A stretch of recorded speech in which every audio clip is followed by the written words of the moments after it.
Sí, compañeros, bueno, ahora mismo estáis viendo que hay pues, escenas de mucha impotencia y de mucha rabia. Queremos matizar que se sentían, bueno, pues de alguna forma violentados por el hecho de que hayamos hecho referencia si era o no era un familiar. No sabemos si era un familiar, simplemente sabemos que una persona le ha dado con la mano en la cabeza a uno de los acusados, en este caso el director de seguridad de Adif.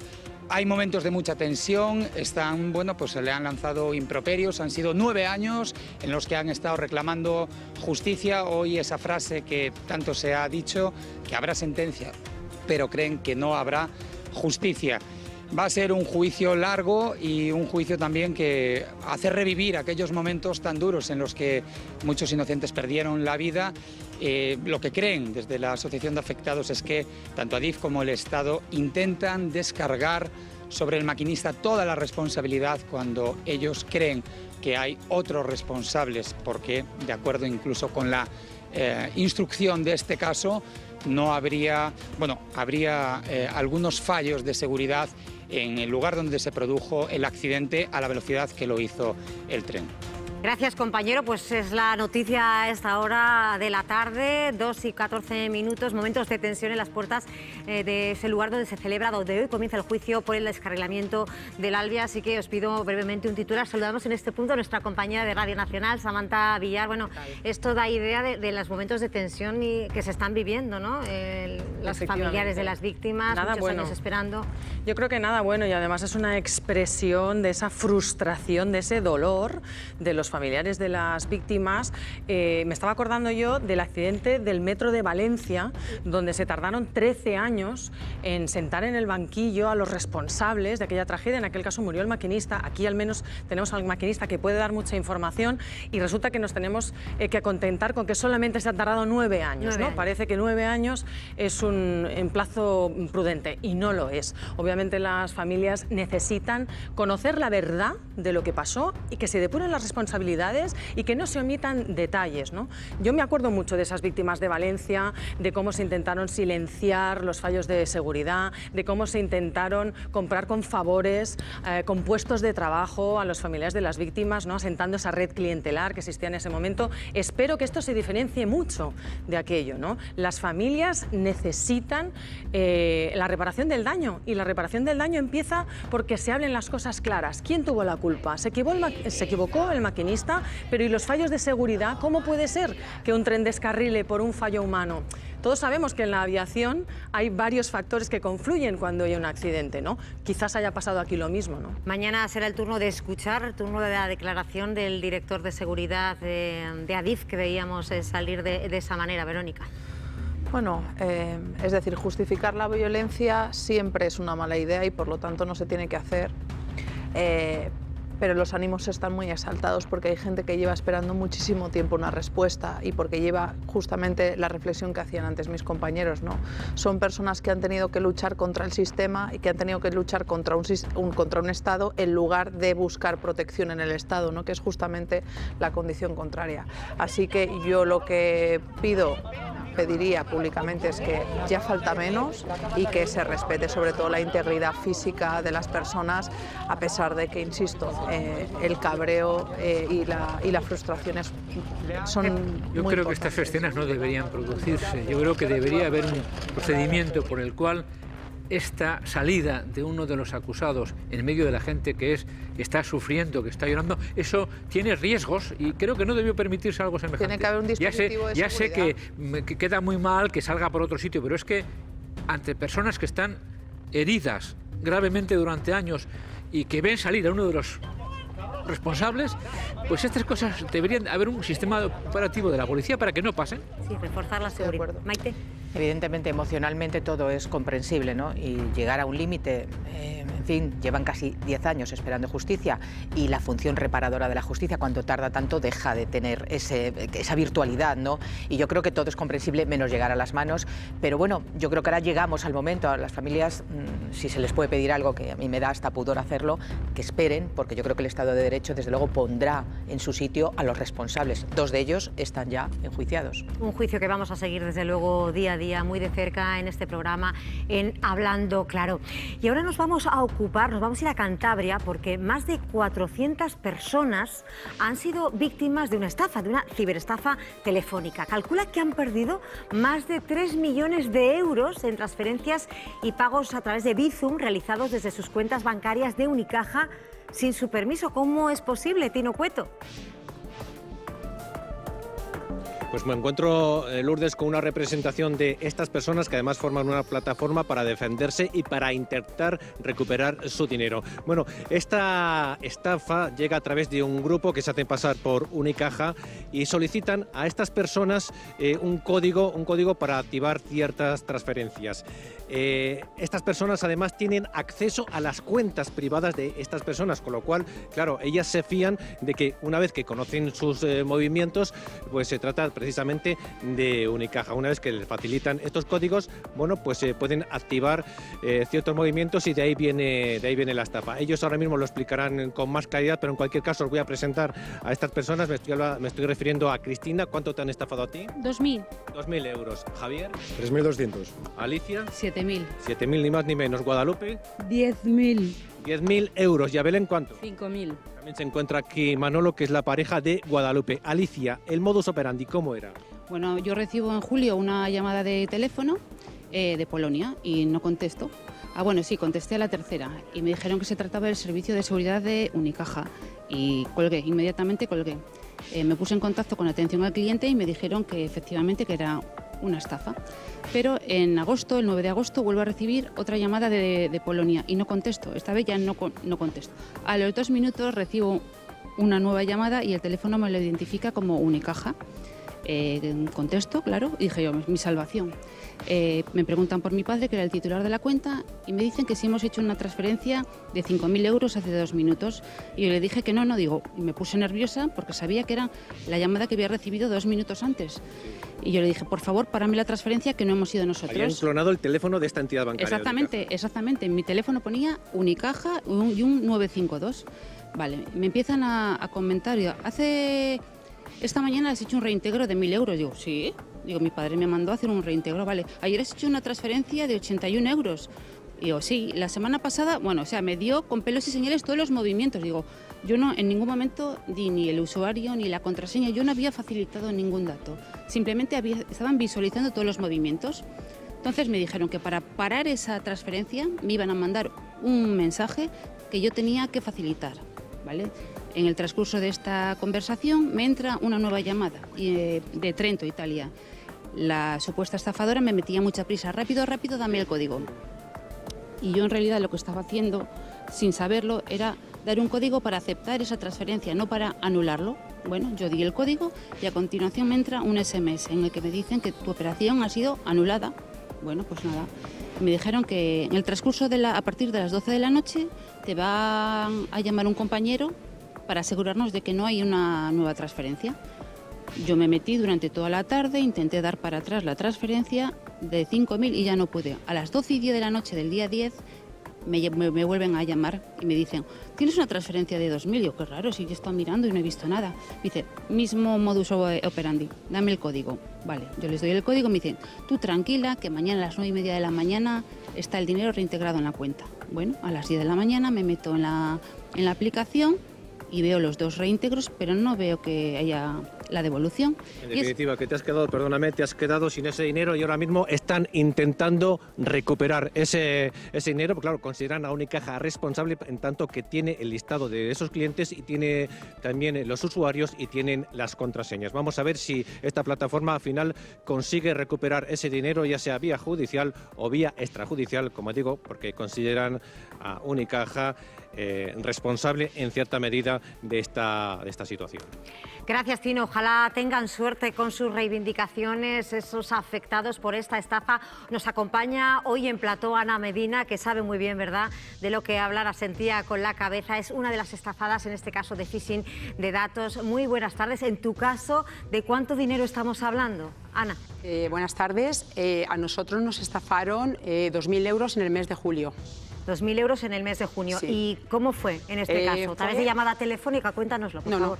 No. Fue a través de una transferencia. O sea, a ti te viene un SMS en la cuenta o sea, en tu móvil, porque nosotros utilizamos banca online, como mucha gente, en la que estamos mi hijo, mi marido y yo, y a los dos le viene una transferencia inmediata de 2.000 euros. A mí no me llegó.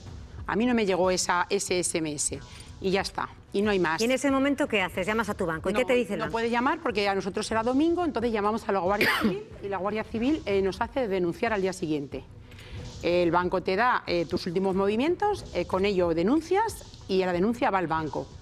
El banco te dice que está la cosa está fea y que posiblemente ese dinero no se recupere. Vale, entonces nos vamos a la OCU, que es quien nos lo está gestionando. Ellos llaman al banco, mandan la documentación y el banco a los 2 meses o por ahí contesta. Y te contesta diciendo que no se hacen cargo.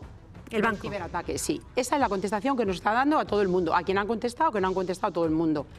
Y ahora ya, pues la OCU lo manda al Banco de España y hay que esperar. ¿Y cómo te sientes? ¿Indefensa ante esa situación? Hombre, es que es tu dinero, es tu dinero que se supone que tú se lo estás dejando al banco y el banco tiene que velar por tu seguridad de tu dinero. Y resulta de que le hacen un ciberataque porque acceden a tus cuentas a través de ellos. Porque nosotros no hemos dado nada. A nosotros no nos ha pedido nadie nada. O sea, no es decir, es que te han pedido una clave. No, no, no. Es que claro, en el caso de que escuchábamos a estos afectados, sí que les pidieron una clave. En tu caso, directamente... Nada, te mandan un SMS diciendo operación... o sea, transferencia inmediata y ya no tienes más. Bueno, entonces, Ana, acudes ante la situación del banco que te dice que esto es lo que hay, básicamente, sí. Acudes a la OCU. ¿Y en la OCU cómo está esta situación? ¿Habéis reclamado? Sí. ¿Tú tienes la esperanza de recuperar ese dinero? Vamos a ver, yo tengo la esperanza, pero no sé de qué forma, porque claro, tú piensas que hay gente de la localidad de donde yo vengo que les han quitado todo el dinero que tenían íntegro. Por lo tanto... Tú, para emprender acciones judiciales, lo primero que tienes que hacer es tener dinero disponible. Y si no lo tienes... Bueno, pues Ana, muy atenta porque Marc va a hablar con la Organización de Consumidores y Usuarios. Sí, efectivamente. Atenta, Ana, porque, en fin, vamos a preguntarle a un experto en estos casos, Enrique García, portavoz de la OCU. Muy buenas tardes. En primer lugar, ¿qué preocupaciones tenemos que tener con el banco y también con nuestros teléfonos móviles, no?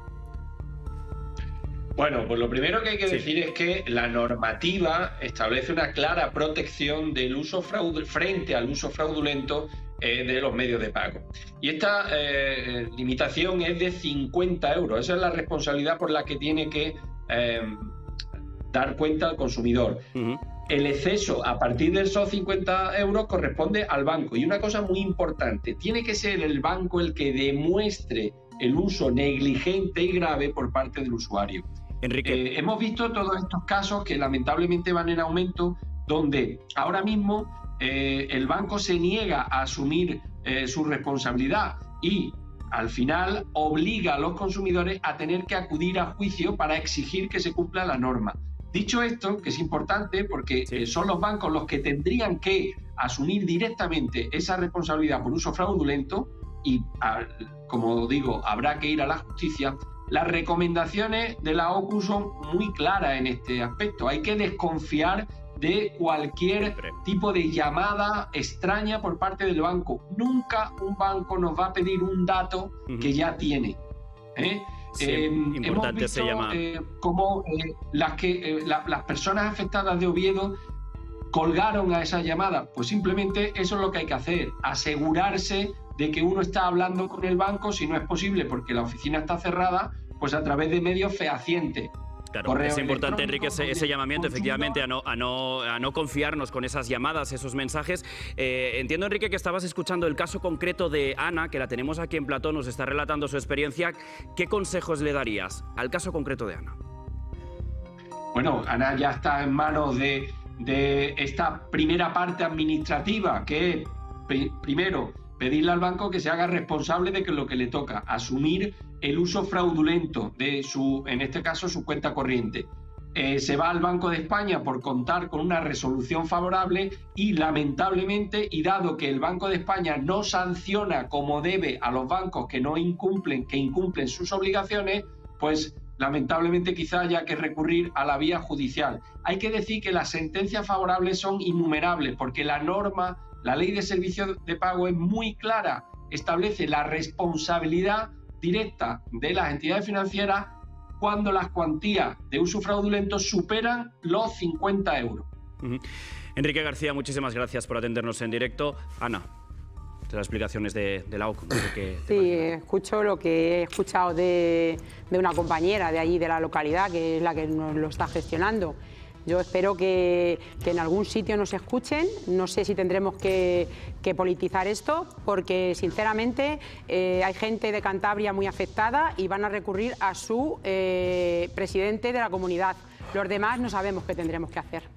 Yo creo que es un caso clarísimo de cara dura del banco, ¿no? O sea, ellos son perfectamente conscientes de la responsabilidad que tienen, de que tienen que asumirla, se dan cuenta de que han tenido un supuesto fallo en la seguridad y lo que están haciendo es dilatar el proceso. Si algún cliente me cae por el camino y no me reclama eso que me ahorro, entonces a mí esto me hace plantearme que tendría que estar penado esta mala práctica por parte de las entidades financieras, que no les salga gratis el no asumir las responsabilidades. Mira, a día de hoy todavía se siguen haciendo. A día la estafa. De hoy, esto empezó en mayo, que fue cuando se fusionó Liberbank con Unicaja, y ahí empezó en mayo, y estamos en octubre y se siguen haciendo todavía. Bueno, es que yo creo que Unicaja tiene un problema muy gordo. ¿Cómo se han conseguido esos datos? ¿Cómo se han filtrado los números de teléfono, hombre, datos de las cuentas bancarias? Antes de acceder a mis datos, habrán accedido a los del banco, por lo tanto tendrá responsabilidad. Hay una brecha de seguridad en ese momento de la fusión bancaria. Claro. Pepe. No, una vez más, sería una buena campaña de imagen para un banco decir: yo protejo a la gente que está conmigo y por tanto yo me persono, primero, saldo los daños y me persono ante la justicia, porque eso dará confianza a otros para que vayan a ese banco. No sé por qué no lo hacen, es muy sencillo y es barato, porque para un banco eso no es dinero. Efectivamente. Bueno, Unicaja ganó en 2021, tuvo un beneficio récord de 1.120 millones de euros. Creo que a las cifras de las que estamos hablando, el total de los afectados son unos 3 millones de euros. Puede que habrá más, seguramente, pero bueno, esa es la cifra que tenemos encima de la mesa. Dices tú, pero ganando 1.120 millones de euros, ¿realmente no puede usted resolver hoy mismo un problema que le va a costar 3 millones de euros? Yo creo que... Es que realmente llama la atención la absoluta falta de empatía y de sensibilidad por parte de los bancos. Además, es importante tener presente lo que nos ha dicho el representante de la OCU. No les estáis pidiendo un favor, les estáis pidiendo que hagan su trabajo y que cumplan con sus responsabilidades. Porque a veces yo, cuando escucho, cuantos más casos de estos escucho, me acabo preguntando, bueno, ¿a qué se dedican exactamente los bancos? ¿Cuál es su responsabilidad?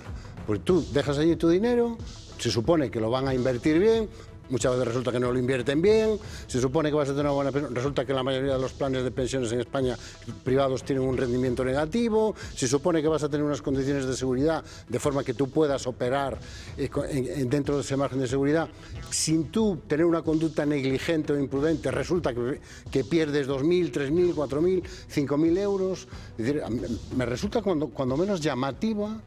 Primero, que no tenga la suficiente empatía como, bueno, 3 millones de euros, hemos ganado 1.120, nos quitamos de encima, aunque sea el problema de imagen, ¿no? Y segundo, esta actitud de transferir constantemente la responsabilidad al usuario, cuando en realidad tú no eres un usuario, tú eres el cliente. Tú eres, ¿cómo era aquello que se decía antes? Cuando los banqueros eran banqueros de verdad, el cliente siempre tiene razón, ¿no? Sí.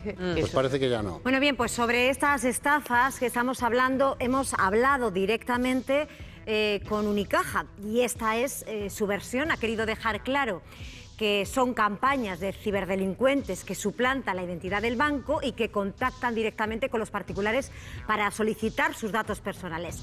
Dice Unicaja que en ningún caso se puede hablar de fallos en el sistema de seguridad del banco, eso es lo que dice, o que la propia entidad sea la que suministre estos datos personales. Unicaja nunca va a pedir, insisten en este comunicado, a sus clientes datos por teléfono, SMS o emails, claves personales de acceso a sus cuentas. Bueno, pues esa es la versión de Unicaja ante este caso de estafa que hablábamos con...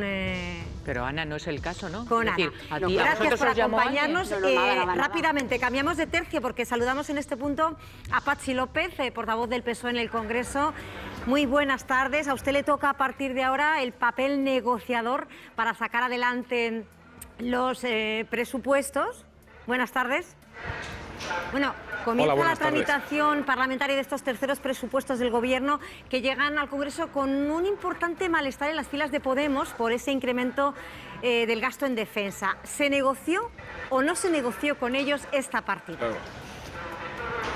No, pero me parece un debate muy artificial. Me parece evidente que si hay dos delegaciones sentadas negociando, conocen perfectamente las partidas, por lo tanto, da igual. Y además se había dicho por activa y por pasiva que el Gobierno de España iba a cumplir sus compromisos como país. Y hay un compromiso con la Alianza Atlántica de ir incrementando los presupuestos de defensa hasta el año 2030. Bueno, pues ha empezado este año como era evidente que iba a suceder. Por lo tanto, esta es una polémica artificial que no nos lleva a ninguna parte, que desvía la atención del verdadero sentido de estos presupuestos, que es fundamentalmente proteger a la ciudadanía, proteger a las clases medias, a las clases trabajadoras y también transformar el país, ayudar a la economía productiva a seguir generando riqueza, empleo, oportunidades y poner a España allí donde va a estar el mundo en unos años. Y por lo tanto yo creo que esto es lo más importante de los presupuestos. Señor López, otro punto de fricción entre los socios, la ley de vivienda, que ha quedado finalmente fuera de la negociación. La ministra Ione Belarra acusa al PSOE de estar excesivamente alineado con la patronal de la vivienda. De hecho, ha hecho un llamamiento a la movilización. Pero bueno, vamos a ver. La ley de vivienda se pactó en el Gobierno en los presupuestos anteriores. Por lo tanto, ya venía con acuerdo del Gobierno. Lo que pasa que en este recorrido parece que Podemos no estaba muy conforme y puso 60 enmiendas que se están hablando, que se están negociando, que tiene poco que ver en este sentido con los presupuestos. Los presupuestos tienen partidas, efectivamente, para ayudar, por ejemplo, a los jóvenes con el bono al alquiler, tiene partidas para ayudar, para impulsar la vivienda pública y la vivienda de alquiler, pero la ley de vivienda es otra cuestión que estamos negociando y que esperemos llegar a un acuerdo cuanto antes, porque será también un hito histórico. Por primera vez habrá una ley de vivienda para el conjunto de España y tiene que ser una ley progresista, una ley que efectivamente vaya a atajar los problemas que tiene, por ejemplo, uno de los que se habla mucho, en las zonas tensionadas, pues efectivamente los grandes tenedores tendrán un tope para los alquileres, para que no expulsen de las ciudades a la gente, a los vecinos que viven allí y hacer las cosas de manera razonable. Yo no sé, jugar a lanzar frases gordas pero huecas al final de que el Partido Socialista no quiere. El Partido Socialista quiere la mejor ley de vivienda para ayudar a la ciudadanía de este país, especialmente a la gente joven, a emanciparse. Oiga, sentémonos y busquemos un acuerdo, pero no vayamos a maximalismos que impiden acercarnos. Señor López, 6 de cada 10 euros se destinarán a gasto social en esas cuentas. El Gobierno defiende que son los presupuestos más sociales de la historia. El PP las ha calificado hoy de electoralistas y de usar estas cuentas para comprar voluntades. Estamos en un combate ideológico. No, claro que es ideología. Los presupuestos contienen ideología. Y estos presupuestos destinan 275.000 millones. Nunca en la historia había habido tal inversión en políticas sociales, en educación, en sanidad, en pensiones, en ayudar a los empleados públicos, en dependencia. Porque digo que es ideológico porque, al contrario, los presupuestos que manejaba el Partido Popular en otra crisis fueron lo contrario. Recortaron la inversión social y abandonaron a millones de personas a su suerte. Con estos presupuestos se protege, como decía, la ciudadanía y se ayuda especialmente a los más vulnerables. Ese es un combate ideológico en el fondo, porque uno define el país que quiere. Estos presupuestos tejen una red de solidaridad. Estos presupuestos refuerzan el estado del bienestar y los servicios públicos para intentar que nadie sea esclavo de la necesidad que nos impida ser libres ni iguales en este país. Estos presupuestos ayudan a la economía productiva, no a la especulativa ni a la financiera exclusivamente como se hizo en la anterior crisis. Estos presupuestos transforman el país y lo hacen la apuesta por más ecológico, más digital, más progresivo. Es decir, estos impuestos y estos presupuestos, junto con la fiscalidad que está definiendo este gobierno, está definiendo un país mejor, un país que atiende al 99,8% de la ciudadanía, mientras que el Partido Popular nos propone una alternativa para atender exclusivamente al 0,2% de las personas más poderosas de España. Señor López, ¿tiene solución el bloqueo en la renovación del Consejo General del Poder Judicial?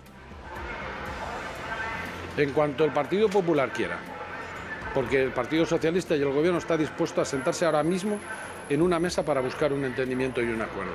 Pero el Partido Popular lleva años poniendo, creo que el otro día el ministro de Presidencia contabilizó solo en los últimos tiempos 19 excusas.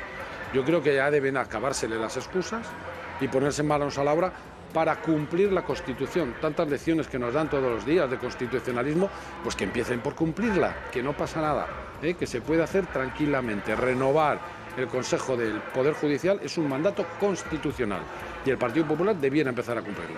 Me gustaría que nos valorara el anuncio del presidente de Castilla-La Mancha, Emiliano García Paje, que se suma a la carrera fiscal con ese anuncio de bajada de impuestos, desmarcándose de la línea del Partido Socialista, rechazando ese impuesto a la solidaridad.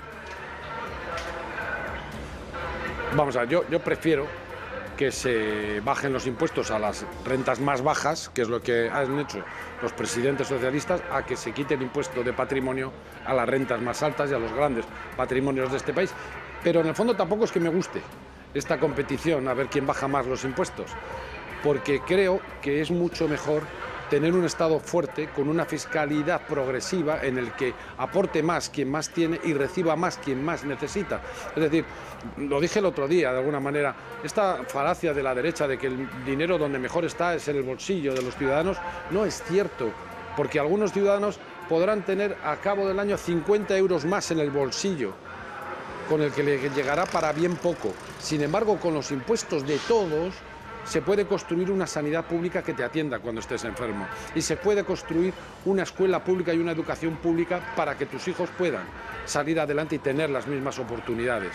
Se puede construir un Estado, una situación para atender a la dependencia en este país, para acabar con ese limbo en el que mucha gente tenía reconocida una prestación y acababa falleciendo sin haberla recibido. Todo eso se hace en estos presupuestos y todos esos presupuestos se sostienen gracias a una fiscalidad progresiva que necesita este país. Otros prefieren que se paguen menos impuestos porque lo que quieren en el fondo es desmantelar los servicios públicos, porque ellos son adalides de la sanidad privada, de la escuela privada, de los planes privados de pensiones. Bueno, pues con nosotros para eso que no cuenten. Bueno, a cuenta de los presupuestos vamos a recordar una de las escenas que hemos visto en el Congreso esta mañana entre Nadia Calviño y el portavoz de Vox en el Congreso. Desde que ustedes han llegado a este gobierno, señorías, no conozco ningún español que haya prosperado, excepto ustedes, por supuesto. Váyanse, pero antes de irse, pidan perdón por todo el daño que están causando. No. Dice usted que no conoce a ningún español que se beneficie de la acción de este Gobierno. Pues tiene usted que revisar a sus amigos. ¿Eso quiere decir que no conoce a nadie que perciba el salario mínimo interprofesional? ¿Que no conoce a ningún joven que ha conseguido por primera vez un empleo indefinido gracias a la reforma laboral? ¿Cómo puede ser, señor Espinosa de los Monteros, que no conozca a ningún español real? Le pido brevemente su opinión. Es que se explica por sí mismo.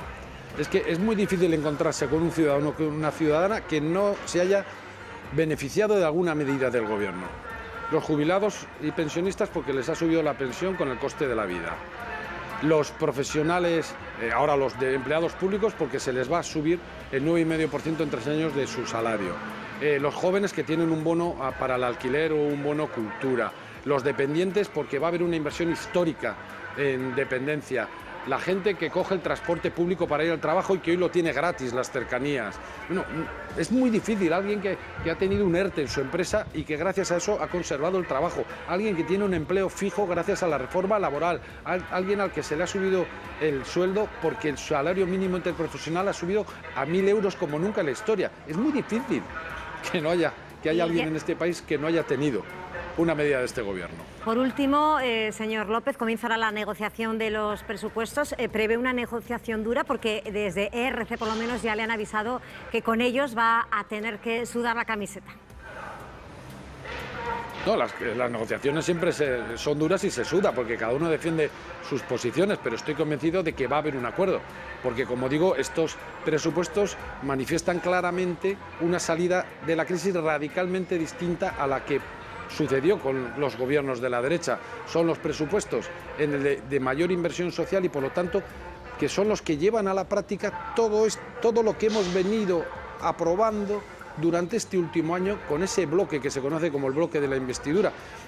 No sería muy realista decir, después de todo lo que hemos hecho, ahora vamos a dejar que todas esas políticas no tengan reflejo presupuestario y no tengan recursos para llevarse a la práctica. Por eso estoy convencido de que, aunque sean duras las negociaciones, va a haber un acuerdo para que siga avanzando esta defensa de un proyecto radicalmente distinto, que ayuda a la gente y que no la abandona.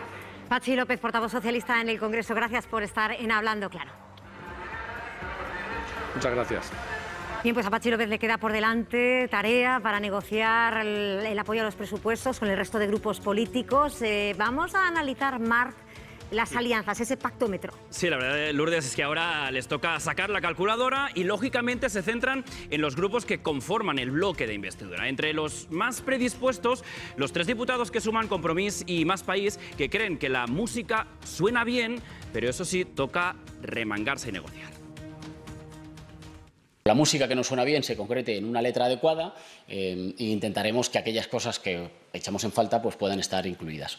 Celebramos el acuerdo y a la espera de conocer los detalles. Lo que ya se va sabiendo son cosas que a Compromís le gustan. Bueno, por su parte, los nacionalistas lo dejan claro, ¿eh? No va a ser fácil, hay que negociar y sudar el voto, según Esquerra Republicana. Que se ahorren el pressing porque no funciona. El voto de Esquerra Republicana se suda, la ley de vivienda evidentemente es importantísima y unos presupuestos que no la contemple de una forma directa o indirecta pues me parece que ya empiezan mal. Son ustedes quienes deben de ganarse una mayoría, no lo olviden. Por eso esperamos que acuda usted a esta negociación con actitud de escuchar. Bueno, si finalmente las negociaciones llegan a buen puerto, el Gobierno tendría asegurados unos 150 votos. Eso sí, lo que es seguro es que no habrá sorpresas en la derecha. Es un no absoluto, tanto de PP como de Vox. Que un Gobierno hable de incremento de gasto social cuando los ciudadanos españoles nunca han pagado tantos impuestos. Eso es lo más antisocial que recordamos. Los presupuestos generales más gastones de la historia. Es decir, en el momento en que los españoles están en el peor momento económico de sus vidas, su gobierno va a gastar más que nunca. Bueno, y por su parte el PNV, uno de los tradicionales apoyos del Gobierno, estudia ya el documento, aunque hoy en el Congreso Lourdes ha evitado pronunciarse. Bueno, pues esos presupuestos, ahora empieza la negociación, no parece que peligren, saldrán adelante. Yo creo que sí, Esquerra Republicana finalmente dará el apoyo. Ahora, dice Rufián que va a tener que sudar el Gobierno. Yo creo que quien va a tener que sudar es Esquerra Republicana, a ver cómo traga la subida del gasto militar, cuando ha estado vendiendo que eso era una línea roja absolutamente infranqueable. No va a sudar nada a Patxi López en la negociación, y lo tiene ya seguro. ¿Por qué? Porque todos están interesados en que la coalición de gobierno se mantenga.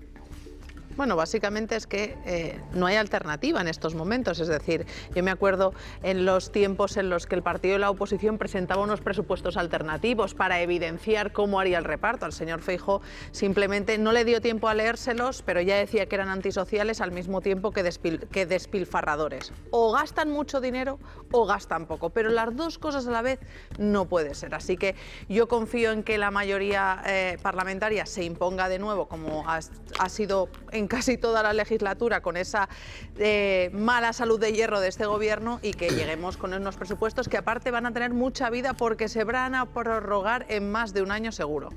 Bueno, yo creo que la gran ventaja que tiene el gobierno es que es muy difícil decir que no a estos presupuestos. Y me sorprende, yo estoy muy desconcertado con Núñez Feijóo. O sea, lleva 3 semanas diciéndonos que el gobierno le copia sus medidas fiscales. Y ahora acaba de decirnos que pagamos más impuestos que nunca. A ver, ¿en qué quedamos? Es que dice lo único. Si Feijóo baja impuestos y el gobierno lo está copiando, ¿cómo es posible que estemos pagando más impuestos que nunca? No lo entiendo. Por cierto, veíamos hace un momento imágenes del paseo que se dieron por la Moncloa, Yolanda Díaz y el presidente del gobierno. Me han contado que esta vez Yolanda intentó que hubiera otro paseo semejante para celebrar los presupuestos y Sánchez dijo que no. ¿Por qué?